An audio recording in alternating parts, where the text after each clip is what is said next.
May 1945. The Italian spring sun burned through morning mist hanging over a narrow mountain valley. Colonel Viktor Kozlov stood among the wreckage of his command studying the twisted metal that had been 42 Soviet tanks just hours before. Smoke still rose from burned-out hulls. The smell of cordite and diesel fuel mixed with wild rosemary growing between the rocks. He bent down and picked up something from the mud. A patch, deep crimson shaped like a shield, edges frayed from being torn off a uniform during the chaos of battle. No unit designation he recognized. No familiar insignia. Just that distinctive color dark as dried blood. His intelligence officer approached, boots crunching on spent shell casings scattered across the ground like copper rain. "Sir, the casualties?" Kozlov held up one hand. The numbers could wait. Numbers always waited. What he needed now was understanding. 3 years commanding elite mechanized forces. 3 years facing the best the Wehrmacht could throw at him. Stalingrad, Kursk, the drive through Poland. He had learned to read battlefields the way other men read newspapers. Every burned tank told a story. Every impact crater spoke of tactics and training. This battlefield made no sense. His forces had entered the valley at dawn using textbook Soviet doctrine.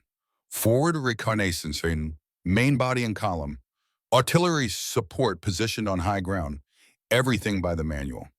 Everything according to the principles hammered into him at Frunze Military Academy. The Americans who had destroyed his division should not have been able to do what they did. Soviet intelligence had briefed him 3 weeks earlier. The American unit in this sector was designated 5th Mechanized Division, formed from National Guard volunteers. Average age 24.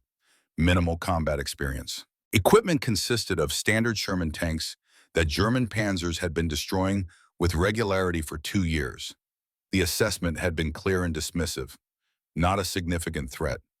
Kozlov turned the crimson patch over in his calloused fingers. Whoever wore this patch had just humiliated the most elite armored division in the Soviet Expeditionary Force.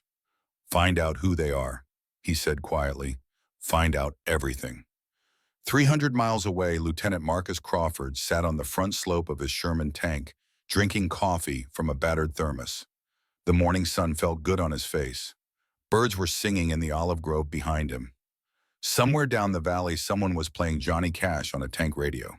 The music drifted up through the clean mountain air, like a promise that normal life still existed somewhere beyond all this violence and death. He was 28 years old. Before the war, he had fixed cars in a garage on the east side of Detroit. Good work. Honest work. He understood engines the way some men understood scripture. Every sound meant something.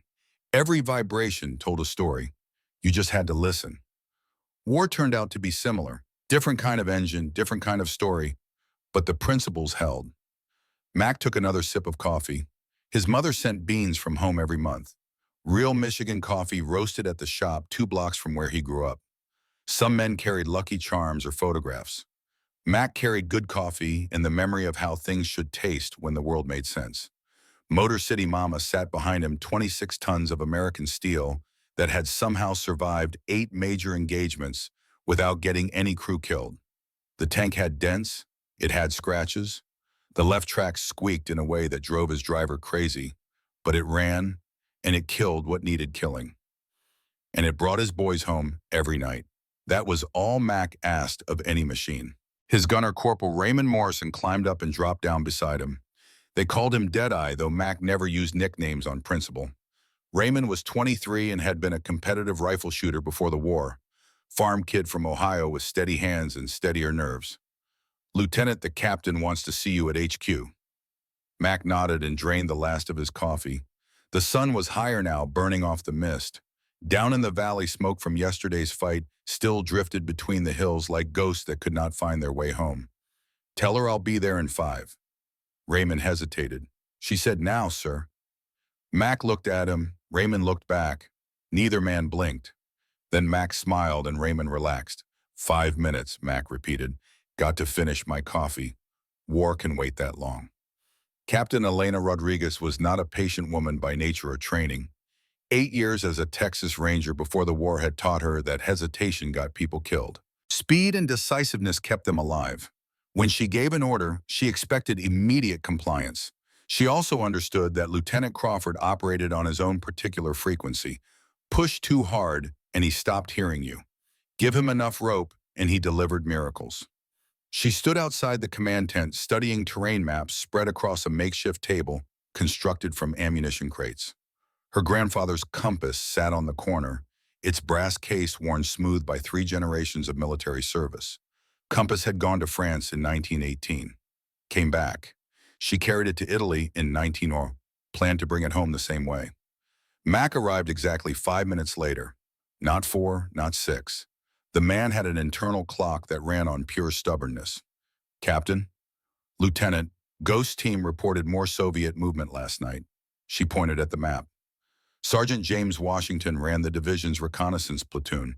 They called him Ghost because enemy sentries never saw him coming. Montana hunting guide before the war. Could track anything with a pulse and most things without. His reports were sparse but reliable. When Ghost said something was moving, you paid attention. Same area as before, Mac asked. No, that's what concerns me. They're probing, learning our patterns. Mac studied the map. His finger traced potential approach routes with the same careful attention he used to trace fuel lines and damaged engines back in Detroit. Find the problem. Understand the system. Fix what's broken. They're getting smarter, he said finally. Or we're getting predictable. Same thing in the end. Elena looked at him. Mac looked back. They had fought together long enough to communicate in shorthand. She saw what he was thinking. He saw her thinking the same thing. The easy victories were over. Real war was about to begin.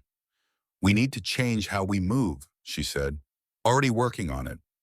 Good, because whatever's coming next won't be another probe. They're building up for something major. Mac nodded slowly. Then I guess we better be ready. He walked back to his tank. The coffee was cold now, but he finished it anyway. Waste not, want not. His mother's voice in his head. She had lived through the Depression, knew the value of everything, including sons who came home alive. The other crew members were gathered around Motor City Mama doing maintenance. Jack Sullivan, the driver, had the entire front transmission exposed and was swearing creatively at a bearing that refused to cooperate. Sarah Kimura, radio operator, sat cross-legged on the turret, with her equipment spread around her like electronic tarot cards. Young Tyler Brooks, newest member after Raymond's replacement arrived, was cleaning the main gun with the focused intensity of someone trying to prove he belonged. Listen up, Max said.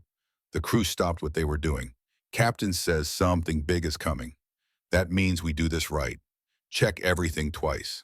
I want this tank ready to fight or run, whichever keeps us breathing. Sullivan looked up from the transmission grease up to his elbows. When's it coming? Soon, maybe tomorrow, maybe tonight. Always with the good news, Lieutenant. That's why they pay me the big money, Sully. The crew laughed. It was a good sound. Laughter meant morale. Morale meant they would fight when fighting started. Fear could break a crew faster than enemy fire. Mac made sure his people had something to laugh about every day, even when there was nothing funny about where they were or what they did. 3 ridges over Sergeant James Washington lay perfectly still in a tangle of underbrush, watching a Soviet forward observation post through binoculars. He had been in this position for 6 hours, would stay 6 more if that is what the mission required. Patience was not something you could teach. Either you had it, or you learned it, or you died because you lacked it. Ghost had learned patience from his grandmother, full-blooded Lakota. She had taught him to hunt elk in the mountains around their Montana home, how to read tracks, how to move through timber without disturbing the natural patterns that animals use to sense danger, how to become part of the landscape so completely that prey walked within arm's reach without alarm. Turned out the same skills worked on humans. The Soviet observers were good. They changed position every 2 hours, maintained noise discipline, used terrain effectively, but they fell into patterns. Humans always fell into patterns. That was their weakness. They grew comfortable. Comfortable meant predictable. Predictable meant dead. Ghost watched them through the binoculars and learned. Learned their rotation schedule. Learned which man smoked and when. Learned who was nervous and who was bored. In his mind, he was already planning how to eliminate this position when the time came. Quick, quiet. No survivors to report what they saw. His spotter, Private Tommy Chen, lay 3 feet to his left, 20 years old. photography student from San Francisco before the war, carried a camera everywhere, said he wanted to document the war for people back home who would never understand it otherwise. Ghost let him bring the camera on patrol as long as it never interfered with the mission. Tommy shifted slightly, easing cramped muscles. Ghost did not move, did not speak, just reached out and touched Tommy's arm once. The message was clear. Stay still, stay silent, stay alive. Tommy froze. 10 minutes later, a Soviet patrol passed 20 yards from their position, 6 men moving in tactical formation. Alert, weapons ready, eyes scanning the terrain for exactly the kind of threat Ghost and Tommy represented. The patrol passed, never saw them, never knew how close death had walked. When they were gone, Ghost allowed himself to breathe normally again. Beside him, Tommy let out a long, slow exhale. "How did you know they were coming?" Tommy whispered. Ghost pointed at birds in the trees ahead. They had stopped singing 30 seconds before the patrol appeared. Nature always gave warning. You just had to pay attention. They lay in the brush until sunset. Then Ghost led them back through enemy lines using routes that existed only in his memory. Back to American positions. Back to safety. Another day of gathering intelligence. Another night of staying alive. The sun was setting when Mac finally got word from Division HQ. Orders coming through for tomorrow. Big push, multiple units. The Crimson Raiders would lead. He gathered his crew around Motor City Mama. The tank looked tired in the fading light, scarred and worn but still ready, like all of them. "Battalion briefing at Oro 500, he told them. "Get some sleep. Tomorrow's going to be interesting." Tyler spoke up. The kid was always speaking up. "Lieutenant, how do you know we'll be okay?" Mac looked at him. Tyler was 19, fresh-faced, still believed in good luck and bad luck, instead of skill and preparation. Still thought war was something that happened to other people. Combat would teach him different, but until then, Mac could at least give him something to hold on to. "Kid, I've kept this crew alive through 8 engagements. Lost 2 tanks, but never a man. You know why?" Tyler shook his head. "Because we're better than them. Not because we got better equipment. Not because we're braver. We're better because we think different. They fight by the book. We write our own book. They expect us to do what makes sense. We do what wins. That's the only edge we need." He looked around at all of them. Sullivan, Sarah, Raymond, Tyler. Good people. Solid people. The kind of people who built Detroit and America and everything worth defending. "Get some rest," he repeated. "Tomorrow we show them what Americans do when someone underestimates us." The crew dispersed to their bedrolls. Max stayed with the tank, ran his hand along the scarred armor, felt the dents where enemy rounds had hit without penetrating. Motor City Mama had saved their lives more times than he could count. Machine loyalty, dependable as sunrise. Above him, stars began appearing in the darkening sky. Same stars that shone over Detroit. Same stars his brother Tommy had seen the night before Normandy. Tommy who never came home. Tommy who was 19 years old and full of life until German machine guns on a French beach ended everything. Mac had made a promise to their mother. Bring Tommy home safe. Failed that promise. Could not fail the crew sleeping around him now. Could not fail the kid who was the same age Tommy had been. Could not fail the war, or the cause, or the idea that Americans fought for something bigger than orders and territory. He pulled out his brother's dog tags, kept them in his pocket. Next to his heart, reminder of what happened when you underestimated war. Reminder that every decision mattered. Reminder that hesitation killed just as effectively as bullets. Tomorrow, Soviet forces would learn the same lesson German forces had learned. The same lesson every enemy of America eventually learned. You could have better weapons, better training, better numbers. Did not matter. Americans fought with something that could not be measured on paper or calculated in war colleges. They fought with the absolute certainty that free men defending free principles would always find a way to win. Mac finished his cold coffee, lay down beside his tank, closed his eyes, dreamed of Detroit and engines that purred instead of roared, dreamed of a world where young men fixed cars instead of destroying them. Tomorrow would come soon enough. Tomorrow always did. In his command post 3 valleys away, Colonel Victor Kozlov sat alone writing in his diary by candlelight. His officers had retired for the night. His men slept in their positions. Only Kozlov remained awake, trying to understand what had happened in that valley. He wrote slowly, choosing each word with care. The Americans are not what Moscow briefed. They move like water flowing downhill. Find every gap. Exploit every weakness. When we prepare for frontal assault, they strike from flanks. When we guard flanks, they appear in positions we deemed impossible to reach. Their tanks are inferior. Their numbers are smaller. Yet they defeat us. He paused, stared at the candle flame, continued writing. Tomorrow we attack with reinforcements. 3 times their numbers. Superior firepower. Element of surprise. By Soviet doctrine, we should crush them. By all logic of warfare, they should break. Another pause. Longer this time. But I do not think they will break. These Americans fight for something I do not fully understand. It is not fear of commissars.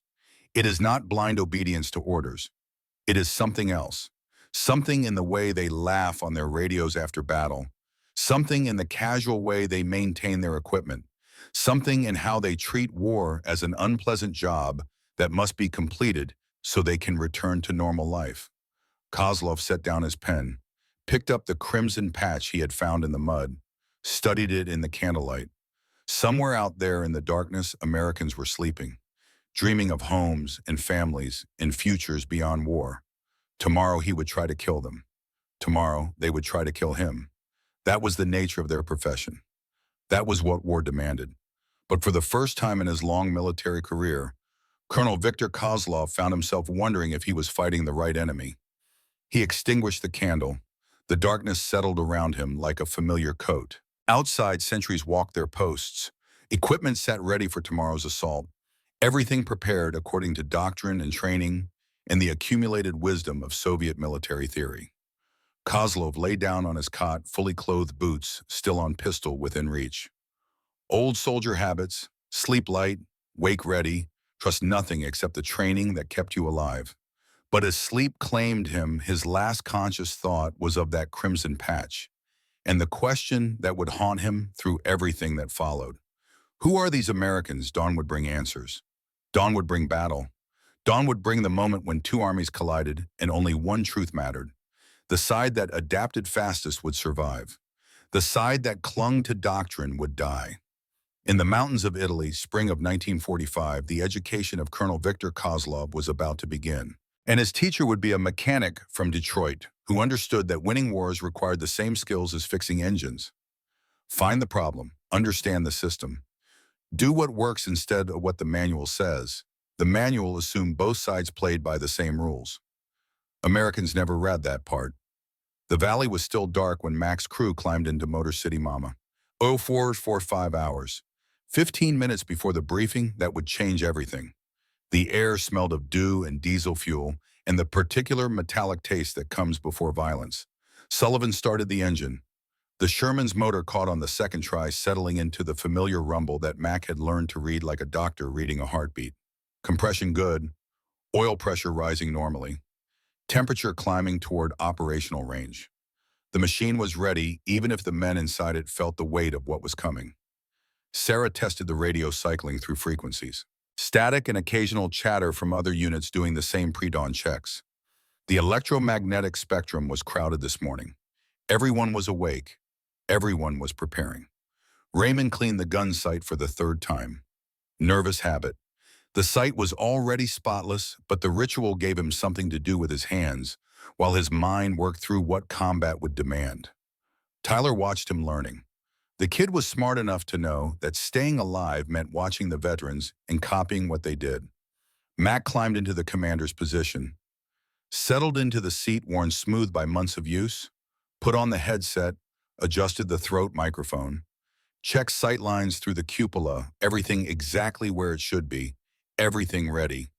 All systems green, Sullivan reported. Comms check good, Sarah added. Gun ready, Raymond said. Tyler just nodded. The kid was too nervous to trust his voice. Mac keyed the radio. Motor City Mama to Crimson Leader. Ready for briefing. Elena's voice came back immediately. Copy that. HQ tent 5 minutes. Bring your thinking cap, Lieutenant. This one's complicated. The command tent was crowded when Mac arrived. All the tank commanders and infantry leaders were there, plus Elena and Ghost and Colonel Harrison, the division commander.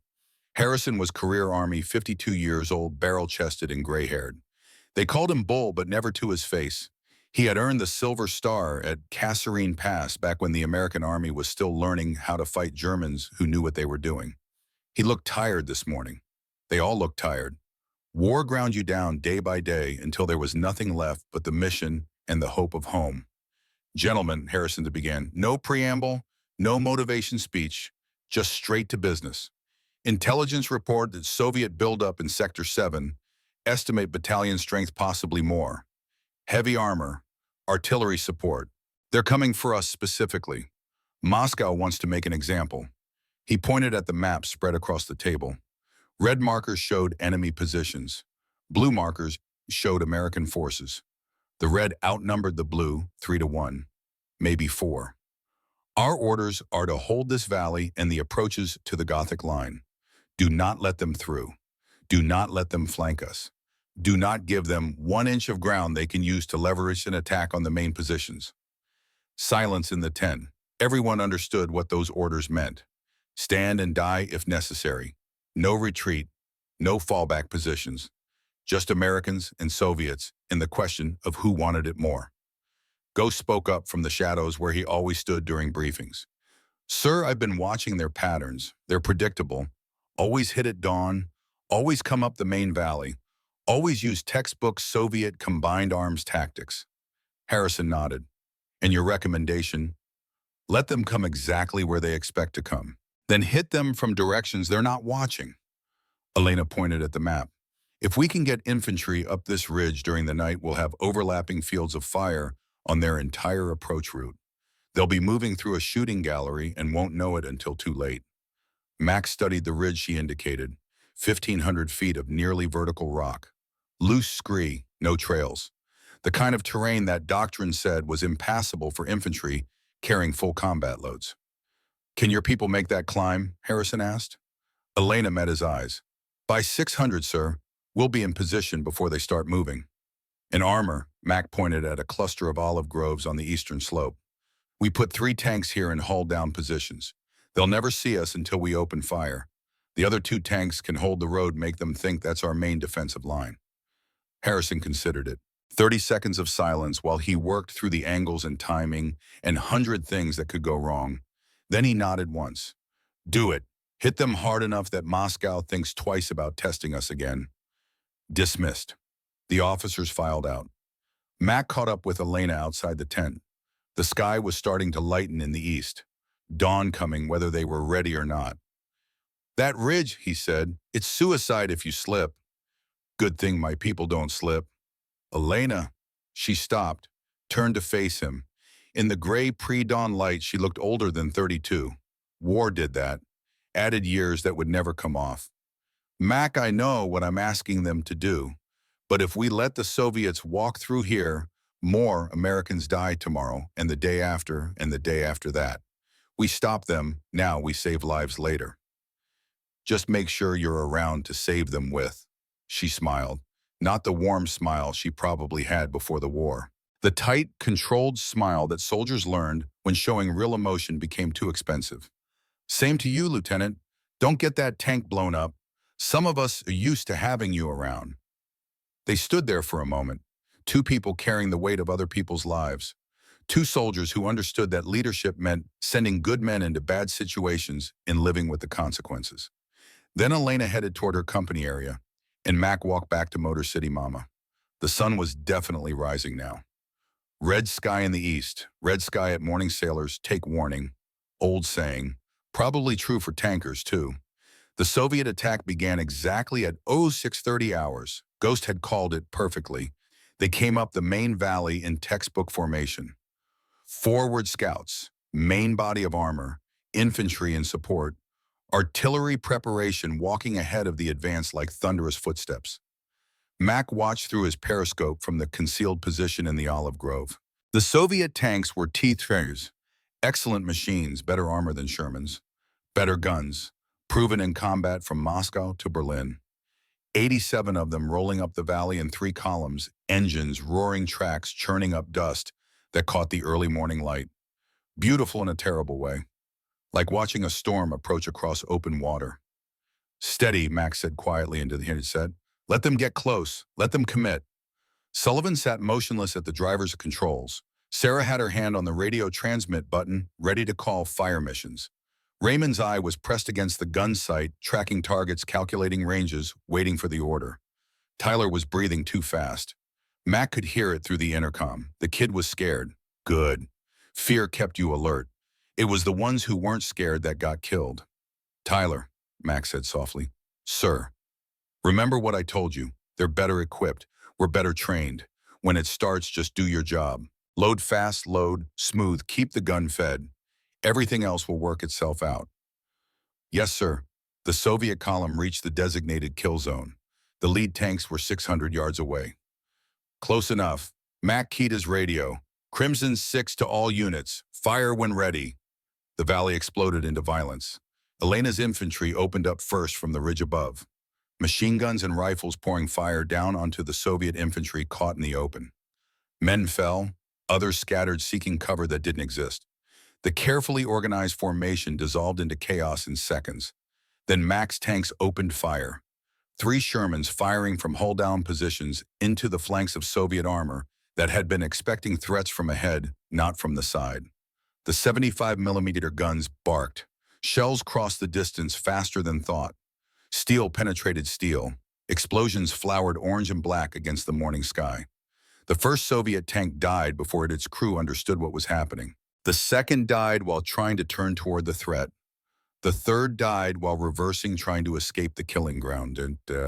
Target tank 12 o'clock, Mac called. Raymond was already on it. "Identified." "Fire." The Sherman rocked as the main gun spoke. The shell took the target in the turret ring, that vulnerable junction between hull and rotating turret. Secondary explosion.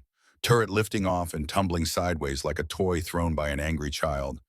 3 men dead before they could scream. "Hit," Raymond said, voice steady, professional. "Reloading." Tyler was doing his job, slamming shells into the breach as fast as Raymond could fire them. The kid had stopped breathing fast. Combat focus had taken over. The training working the way it was supposed to. The Soviet column tried to respond, but they were in the worst possible position. Armor on the road with nowhere to maneuver. Infantry pinned down by fire from above. Artillery couldn't help without hitting their own forces. Every Soviet doctrine and tactical principle was useless because the Americans had changed the rules. Mac watched a T-34 commander trying to rally his forces. Brave man, standing in his cupola, directing fire even as shells bracketed his position. The kind of leadership that won medals or got you killed. Sometimes both. "Sarah, call it in. Let HQ know that we're engaging heavy armor, approximately battalion strength grid coordinates as planned." "Roger that." The battle lasted 4 hours. That was longer than Mac wanted, but shorter than Soviet doctrine said it should take to break an American defensive position. When it was over, the valley floor was littered with burning vehicles. Soviet casualties were catastrophic. American losses were 2 tanks damaged but repairable and 14 wounded, but none killed. The Soviet forces withdrew in disorder. Not a retreat, a rout. The survivors streamed back up the valley, abandoning equipment and taking only what they could carry. The iron discipline that supposedly made Soviet forces superior had shattered against American improvisation. Mac climbed out of Motor City Mama. His ears were ringing from 4 hours inside a steel box while the gun fired round after round. His hands shook slightly from adrenaline crash. Normal post-combat symptoms, nothing that wouldn't pass. Raymond emerged next, blinking in the sunlight. "Lieutenant, did we just do what I think we did?" "If you think we just demolished a Soviet armored battalion, then yes." "Holy hell." Sullivan and Sarah climbed out, followed by Tyler. The kid looked stunned, covered in powder residue and sweat, but alive and whole. First time in real combat. He would never forget this day. None of them would. "Good work," Mac told them. "Tyler, you did fine. Kept the gun fed, stayed calm. That's all anyone can ask." The kid nodded, not trusting himself to speak. Mac understood. After your first real fight, when you realize you could have died 100 times and didn't, words become difficult. Ghost appeared from nowhere the way he always did. One second the approach was empty, next second he was standing there like he had been there all along. Captain Rodriguez wants to see you, he said. Up on the ridge. Mac looked at the cliff face Elena's infantry had climbed in darkness.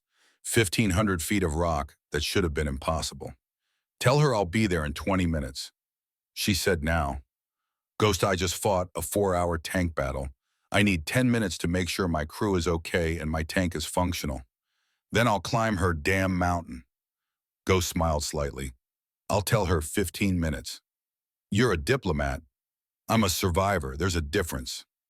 Mac took the time to check Motor City Mama thoroughly. Hull intact, track damage minimal, gun tube clear. Ammunition racks needed restocking, but that could wait. The tank had performed perfectly. American engineering at its finest. Maybe the Sherman wasn't as heavily armored as a T-34, but it was reliable and it kept running, and in a long war, reliability beat specifications every time. He started climbing. The ridge was steeper than it looked from the valley floor. Loose rock, narrow footholds. Places where one slip meant a very long fall onto very hard ground. Mac understood why Elena's infantry had been so careful during the night ascent. This wasn't terrain you could rush. He found her at the top, sitting on a boulder cleaning her rifle. Her company was spread out in defensive positions, still watching the valley in case the Soviets decided to try again. They looked tired but satisfied.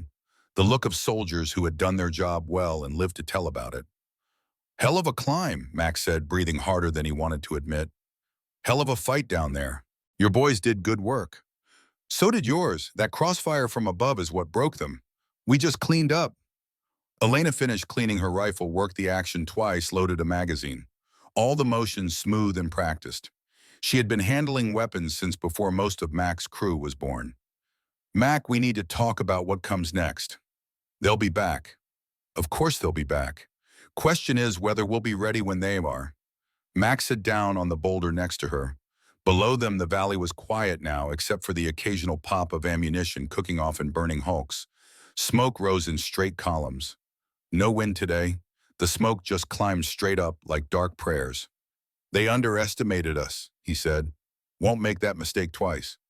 So we adapt, stay unpredictable, keep them guessing. That only works so many times. Eventually they'll commit enough force that tactics don't matter anymore. Just math. Elena looked at him. You always this cheerful after winning. I'm realistic. We won today because they fought by the book and we didn't. But they're learning. Next time they'll be ready for our tricks. Time after that they'll have counters for our counters. That's how war works. So what do? Keep changing the book. Keep writing new tricks faster than they can learn the old ones. And hope the war ends before they figure us out completely. They sat in silence for a while. Two commanders thinking through problems that had no perfect solutions. War was like that. You made the best decision you could with the information available and lived with the consequences. Finally, Elena stood up. I'm keeping my company up here for now. Good observation position, and they earned the rest. You should get some sleep. You look like hell. You know how to make a man feel, Special Captain. That's why they pay me the big money, Lieutenant. Max smiled, started the long climb back down. His legs were already sore. Tomorrow they would be worse. Getting too old for this. 28 going on 60. But the job wasn't done yet. 3 valleys away, Colonel Victor Kozlov stood in the ruins of his command post reading casualty reports. 41 tanks lost, 273 men killed or wounded, complete tactical failure. The kind of numbers that ended careers and sometimes lives when Moscow wanted scapegoats. His political officer stood nearby writing his own report. That report would go to different headquarters, would say different things, would probably mention Kozlov's name in contexts that were not favorable. Comrade Colonel, the Americans. Kozlov held up one hand. I know what the Americans did. I watched them do it. The question is how we respond. Request reinforcements, heavier armor, air support. All of which takes time we may not have. The political officer frowned. Surely you are not suggesting we cannot defeat a single American division. Kozlov looked at the man, young, ideological, believed everything party doctrine taught about Soviet superiority and capitalist weakness. had never commanded men in combat, had never watched good soldiers die because the tactics in the manual didn't account for enemies who refused to fight the expected way. I am suggesting, Kozlov said carefully, that we are facing an opponent who fights unlike anyone we have encountered before. They are not Germans following rigid doctrine. They are not Japanese dying for honor. They are something else entirely. They are Americans, soft, undisciplined, motivated only by money. Is that what you will put in your report? It is truth. Kozlov picked up the crimson patch he had kept since the first engagement, studied it in the afternoon light streaming through the damaged tent. Then explain to me how soft, undisciplined soldiers motivated only by money just destroyed my best units. Explain how they climbed cliffs in darkness to establish perfect firing positions. Explain how their tank commanders showed tactical awareness that would impress Zhukov himself. The political officer had no answer. I thought not, Kozlov continued. Perhaps instead of writing reports about American weakness, you should focus on understanding American strength, because underestimating them is what cost us 273 lives today. He dismissed the man with a gesture, stood alone in the tent looking at maps that suddenly seemed inadequate. Every tactical principle he had learned, every doctrine he had mastered, all of it based on assumptions that the Americans were systematically disproving. They did not fight for party or ideology. They fought for something simpler and somehow more powerful. They fought to finish an unpleasant job so they could go home. That motivation made them dangerous in ways Moscow's theorists had never anticipated. Kozlov picked up his pen, began writing in his diary, the diary that would one day fall into American hands and reveal more than he intended. The Americans laugh after battle. This is not bravado. This is genuine good spirits, as if war is merely an interruption of normal life rather than the defining experience of existence. Their tank crews play music on radios. Their infantry writes letters home during lulls in fighting. They maintain their equipment with casual competence that speaks of familiarity with machinery in civilian life. He paused, thinking about what he had observed through binoculars during the battle. They are not warriors in the sense we understand. They are citizens temporarily in uniform. This should make them weaker. Instead, it makes them adaptable. They apply civilian problem solving to military challenges. They improvise. They ignore doctrine when doctrine fails to match reality. Another pause. I do not know how to fight such an enemy. Every time I believe I understand their methods, they change. Every time I prepare for their expected response, they respond differently. It is like fighting water. You dam one channel and it flows through another. He set down the pen, stared at the maps. Tomorrow he would request reinforcements, would prepare for another engagement, would try new tactics based on what he had learned. But deep in his mind, a question was forming that he could not quite articulate yet. A question that would grow larger as the battles continued. A question that would eventually change everything. What if we are not fighting the right enemy? He pushed the thought away. Treason began with such questions. Survival required not asking them. But the question remained patient and persistent as the Americans themselves. The sun set over the Italian mountains, painting the smoke-stained sky in shades of red and gold. American soldiers ate cold rations and wrote letters home. Soviet soldiers counted casualties and prepared for tomorrow. Between them, the valley floor was scattered with proof that doctrine and reality were not always the same thing.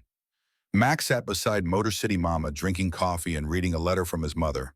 She wrote every week, news from the neighborhood, who got married, who had babies, whose son came home and whose never would.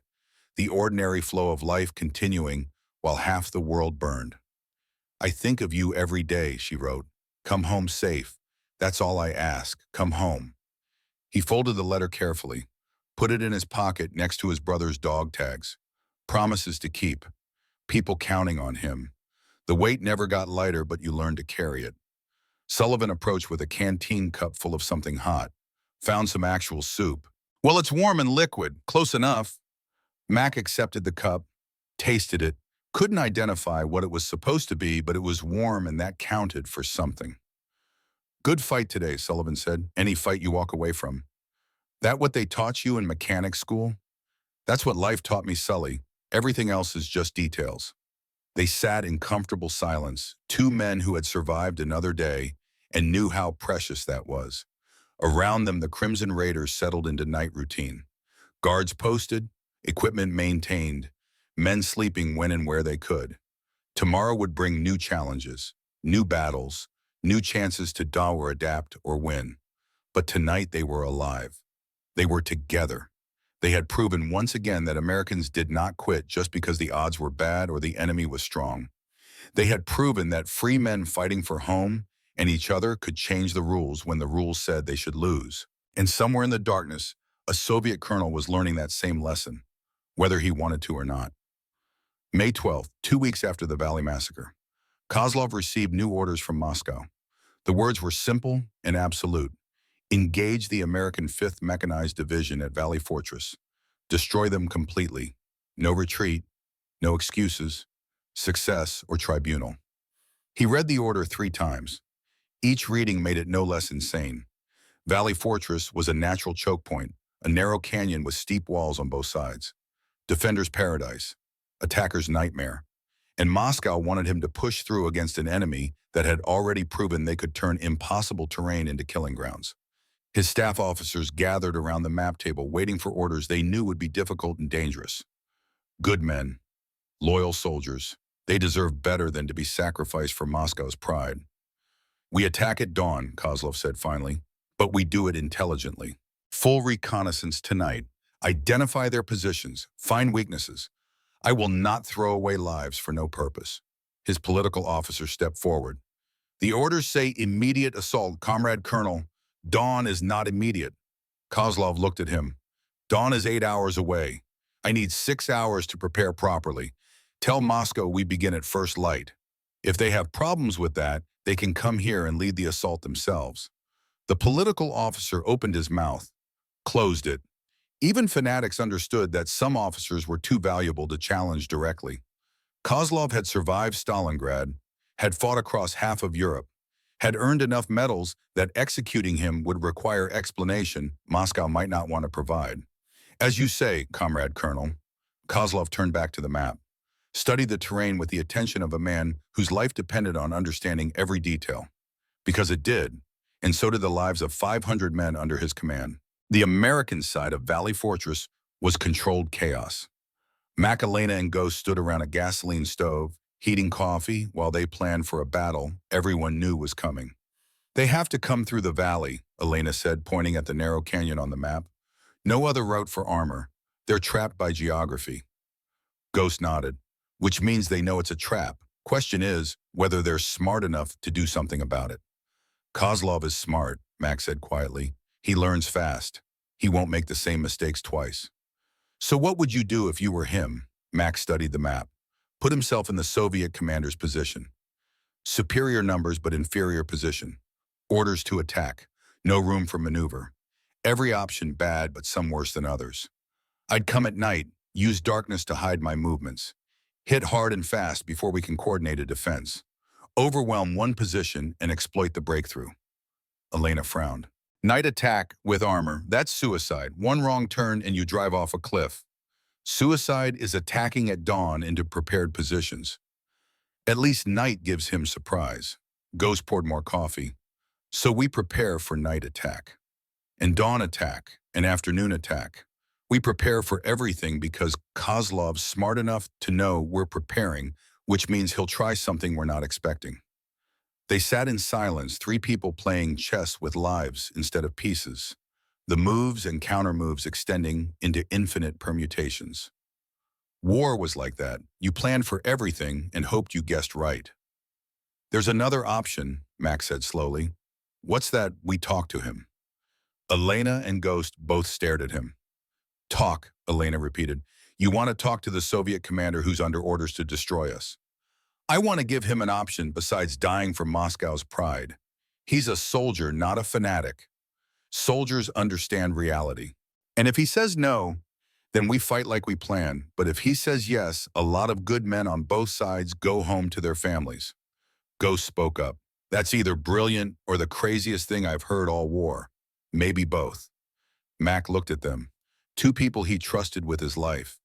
2 people whose judgment he valued above orders or doctrine or anything except the mission and the men. Elena, if you were facing impossible odds and someone offered you a way out that saved your people, would you take it? She thought about it. Depends on the terms. Terms are simple. He attacks like orders say. We defend. After a few hours, he withdraws, claiming American position too strong. Both sides claim victory. Everybody lives. War ends in a few months anyway. And if Moscow finds out, then Moscow finds out. But right now, I'm more worried about keeping my crew alive than what some commissar in the Kremlin thinks. Elena looked at Ghost. Ghost shrugged. I've seen crazier things work, and Ghost hasn't stayed alive this long by ignoring good ideas just because they're unconventional. All right, Elena said finally, but I'm the ranking officer. This goes wrong, it's my decision. Respectfully, Captain, this goes wrong, we're all dead anyway. Rank won't matter much then. She smiled despite herself. Fair point, Lieutenant. How do you propose to set up this meeting? Broadcast on open frequency. Request parley. Kozlov speaks English. He'll understand. And if it's a trap, Ghost answered that one, then I'll be watching with a rifle. Anyone tries anything, they die before they take 2 steps. That was settled then. Morning would bring either negotiation or annihilation. Mac preferred negotiation but was prepared for either. That was what being a soldier meant. Hope for the best, plan for the worst, stay flexible enough to handle whatever actually happened. Dawn came cold and clear. Mac stood in the commander's cupola of Motor City, Mama watching the eastern sky turn from black to gray to pale gold. Beautiful morning. Wrong kind of morning for killing. He picked up the radio microphone, switched to the frequency Ghost Reconnaissance had identified as Soviet command net, took a breath. What he was about to do violated every protocol in the book. Also might save hundreds of lives. Soviet Command, this is Lieutenant Marcus Crawford, 5th Mechanized Division, United States Army. I request parley with Colonel Victor Kozlov before today's engagement. I give my word as an officer that safe conduct will be respected. No tricks, no ambush, just 2 soldiers talking. Static for 30 seconds. Then a voice heavily accented but clear. Lieutenant Crawford, this is Colonel Kozlov. Your request is unusual. Yes, sir, it is. But I figure unusual times call for unusual solutions. I'm asking for 1 hour. Meet me at grid reference. Mac gave coordinates for neutral ground between their positions. Come alone or bring your whole staff doesn't matter to me. I just want to talk before good men start dying. More static. Mac could imagine the conversation happening on the Soviet side. Kozlov weighing options. Officers arguing. Political commissars insisting it was a trap. Finally, Kozlov's voice again. 1 hour. I come alone. You do the same. Agreed. See you in 30 minutes, Colonel. Mac climbed out of the tank. Sullivan looked up at him with concern. Sir, this is insane. Probably, but insanity kept us alive this long. Figure it's worth one more try. He walked to the neutral ground, carrying nothing but a thermos of coffee and his service pistol. Ghost was somewhere in the rocks, with a rifle invisible and ready. Mac trusted him to make the right decision if things went wrong. Kozlov appeared exactly on time, walking alone up the valley floor. No weapon visible. Older than Mac expected, maybe 45, gray at the temples, face weathered by sun and war. The kind of face that had seen too much and remembered all of it. They met in the middle of nowhere, 2 soldiers from different worlds standing in Italian sunshine, discussing whether to kill each other. Mac held up the thermos.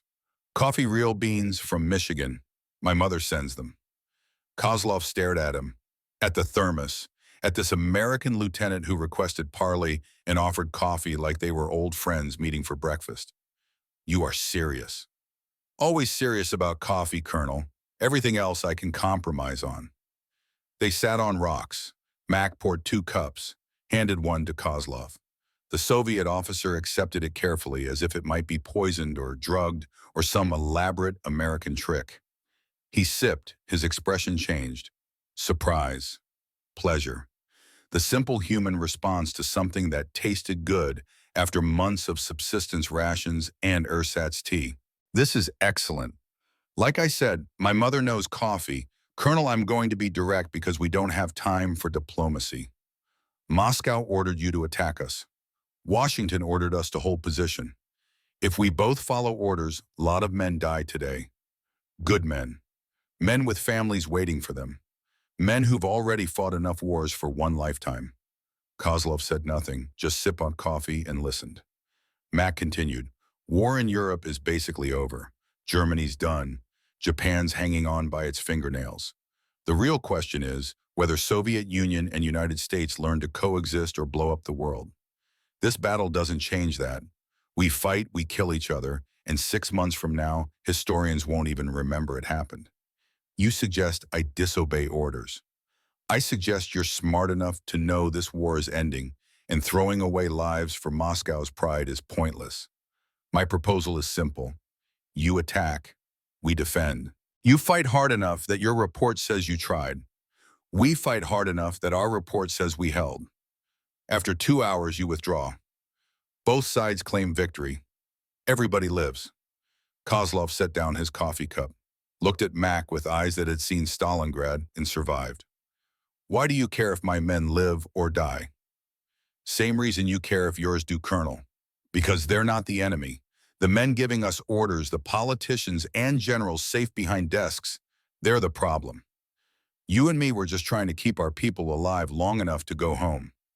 Silence. A hawk circled overhead hunting. Somewhere in the rocks, Ghost watched through a rifle scope, finger on the trigger, waiting. You are not what I expected, Kozlov said finally. That makes two of us. Intelligence said Soviets were rigid and inflexible. You seem pretty flexible to me. Intelligence often sees what it wishes to see rather than what exists. Ain't that the truth? More silence. Both men thinking, both men calculating, both men weighing duty against conscience. Kozlov stood up, extended his hand. Max stood, shook it. 2 hours, Kozlov said. We attack at 0800. We withdraw at 1000. I will ensure my men fire ammunition but hit nothing critical. You do the same. Agreed, and Colonel, thank you for choosing sense over orders. Thank you for the coffee, Lieutenant. It reminded me that civilized behavior is still possible, even in war. They parted, walked back to their respective lines. Mac felt lighter than he had in weeks. Maybe they could end this war without adding to the mountain of dead. Maybe common sense could win one battle, even if it lost the overall war. The staged battle began exactly at 0800. Soviet tanks advanced. American guns fired. Shells crossed the valley. Explosions flowered on hillsides. For 2 hours, both sides performed the theater of war with enough violence to look legitimate, but not enough to actually kill anyone paying attention. It was the strangest engagement Mac ever fought. Firing at targets but missing deliberately. Watching Soviet shells land 50 yards away when they should have hit directly. The careful choreography of combat without consequence. At 1,000 hours, Kozlov ordered withdrawal. His forces pulled back in good order. Not routing, not panicking, just tactically withdrawing in the face of strong resistance. By the book. By Soviet doctrine. American after-action report. Enemy assault repelled. Position held. Minimal casualties. Soviet after-action report. American defense is too strong. Tactical withdrawal to preserve force. Recommend alternative approach. Both reports technically accurate. Both commanders lying through careful omission. Mac's crew knew something was different. Tyler spoke up. Sir, why didn't they press harder? Maybe they're learning what we already know. What's that? That killing is easy. Choosing not to is harder.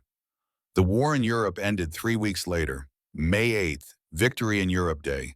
Church bells ringing across the continent. People dancing in streets. Soldiers putting down weapons and wondering what came next. The Crimson Raiders receive orders to stand down. Return to ports. Prepare for redeployment or discharge. The Italian campaign was over. Their part in the war was finished. Max stood beside Motor City Mama and ran his hand along scarred armor.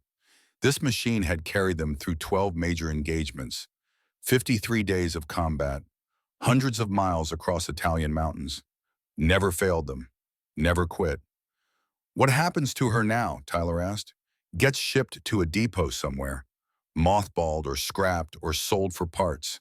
That's what happens to tanks when wars end. Doesn't seem right. She earned better. On lots of things about war don't seem right, kid. That's why we fight them. So they end.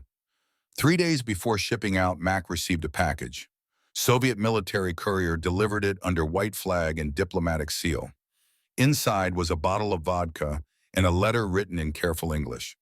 Lieutenant Crawford, by the time you read this, I may have answered to Moscow for my decisions at Valley Fortress. I do not regret them. You taught me that honor exists beyond orders, that enemy can become respected, that coffee tastes better than victory at any cost. If I survive my government's questions, I hope someday to share this vodka with you. If not, drink it, knowing one Soviet officer learned what American values truly mean. With respect, Viktor Kozlov, Colonel, Soviet Army. Mac read the letter twice, put it in his pocket next to his brother's dog tags. Another promise to keep, another connection forged in the crucible of war. He never expected to see Kozlov again. He was wrong. He was 17 years later, October 1962, height of Cuban Missile Crisis. World balanced on knife edge between peace and nuclear annihilation. Mac was 45 now, running a repair shop in Detroit. Married, 3 kids, living the American dream he'd fought to preserve. A stranger walked into his shop. Heavy coat despite mild autumn weather. Thick accent cutting through the sound of air wrenches and welding torches. I am looking for man who makes excellent coffee. Mac looked up from the engine he was rebuilding. Recognition took 3 seconds. The face was older, grayer, more lined, but the eyes were the same. Colonel Kozlov. Not Colonel anymore, just Victor. May we speak privately? They sat in Mac's office door, closed curtains drawn. Victor explained that he had survived tribunal, been demoted but not executed, now taught military history at Soviet Academy. Came to America secretly during missile crisis because he believed person-to-person contact could prevent war when governments failed. I have been speaking with Soviet leadership, Victor said, telling them Americans are not the enemy propaganda claims, that you value life, that you can be reasoned with. Some listen, perhaps enough. Mac poured coffee, same thermos, same ritual. 17 years and thousands of miles, but some things remained constant. You risked everything to come here. Because of you, I believe there is alternative to war, because you offered coffee instead of continuing fight. That moment changed my understanding of what is possible between enemies. They talked for 3 hours. About war, about peace, about their families and the weight of sending young men to die. 2 veterans who understood that politicians made wars, but soldiers paid the price. When Victor left, Mac gave him the thermos. Keep it. Sounds like you need it more for meetings with Soviet leadership. Maybe American coffee will make them more reasonable. Victor smiled. Perhaps. Thank you, my friend. We're friends now. We were always friends, just took war to realize it. The Cuban Missile Crisis ended 6 days later. Soviet ships turned back. World stepped away from the abyss. Whether one veteran's conversations made difference was impossible to know. But Victor believed they had. And sometimes belief is enough. 30 years after that, 1992, Soviet Union collapsed. Cold War ended not with bang, but whimper. Mac was 77 now. Elena was 79. They received invitation to ceremony in Moscow honoring Western veterans who had demonstrated possibility of cooperation during difficult times. Guest of honor was General Viktor Kozlov, retired age 82. The ceremony was formal, speeches about peace and reconciliation. Then Victor spoke off script, his English better now after decades of teaching. I want to tell you about American lieutenant who taught me that real strength is choosing not to kill when you can, who offered coffee to enemy, who treated soldiers like humans, not chess pieces. For 50 years, I taught Soviet officers to study American military tactics, but real lesson was learn American values. They fight for something beyond glory or ideology. They fight so war ends and life continues. That is what makes them truly formidable. After ceremony, Mac and Victor walked Moscow streets. Old men now, but still warriors in their hearts. They stopped at memorial for Soviet war dead. Victor placed flowers. Mac stood silent beside him. Your men, Mac asked. Some, the ones I could not save. I got a wall like this in Detroit, my brother's on it, and a lot of other boys who should have lived. They stood together, 2 old soldiers, former enemies. sharing grief that transcends nationality and politics and all the reasons men create to kill each other.